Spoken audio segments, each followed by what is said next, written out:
Thanks for clicking play. Welcome to the video. Today I'm going to do something that is completely different from my usual stuff. I'm going to attempt to do a useful video. I'm going to be showing you how I improve the sound and vocals on my Insta360 from this to this with just £30 and absolutely no editing whatsoever. So here's my simple, cheap solution to this problem. It's just the Insta360 adapter and the Booyah BY-M1 lapel microphone. What blasphemy is this? A YouTube video where you get the answer within the first 30 seconds? If that was the answer you were looking for, excellent, this has been useful. Feel free to give me a thumbs up on the way out and enjoy the rest of your day. If not, stick around whilst I explain why it's a problem, why it's not a problem, and all the things I've tested in between. So I started using the Insta360 One R, I'm now using the Insta360 One RS, and the sound isn't bad. It's perfect for exactly what it's intended to do. Sounds pretty decent when I'm working on my camper van. It's actually pretty good for doing videos at work. It's also really good when I'm out mountain biking.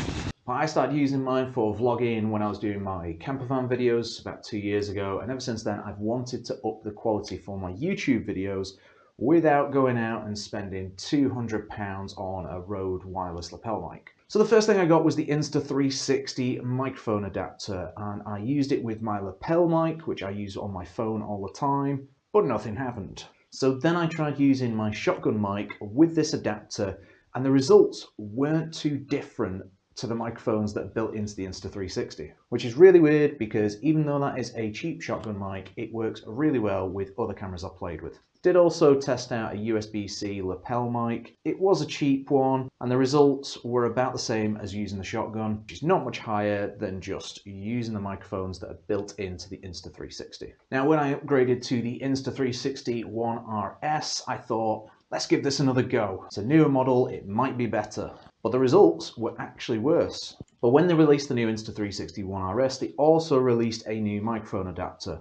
And I managed to find one of these for £15. I thought, yes, I might have cracked it. But the results were hardly any better. They were a little better, but you know, still not what I was looking for. I was getting closer to biting the bullet and spending £200-300 on a Rode wireless mic set, so I started doing a bit of research. And that's when I came across this thing. At my last job, I bought one of these as a backup mic, and we were so impressed with how well it worked, it ended up becoming one of the main mics we used for making videos. So I was kicking myself a bit that I'd completely forgotten about this bad boy.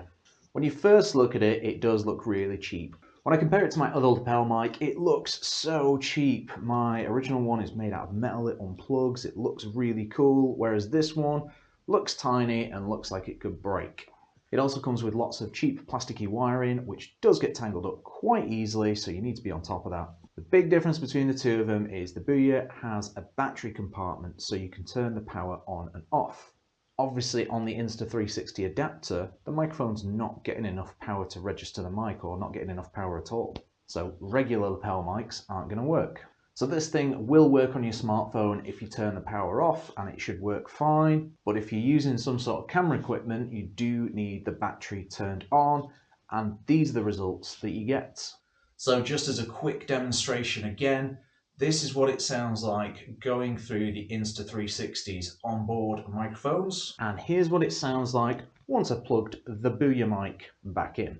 This is just a hobby for me. I'm not an expert, I'm not professional. This is just my £30 solution to improving the audio on the Insta360.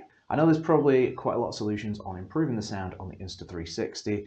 There'll probably be loads of ways to improve it in editing as well. So if you do know any of these methods of improving it, please put it in the comments below. That way anyone who lands on this page looking to improve their sound can read through them as well.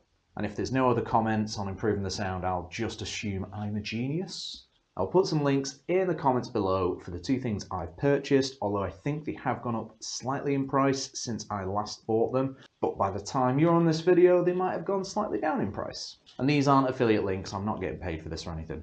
If this video did help you in any way, please give it a thumbs up. That way it will become more visible and potentially help other people who might be struggling with this issue. Thanks very much for watching. That is me done being helpful for the year. Hope you enjoyed. And yeah, next one will be back to me doing just random stupid stuff in my basement again.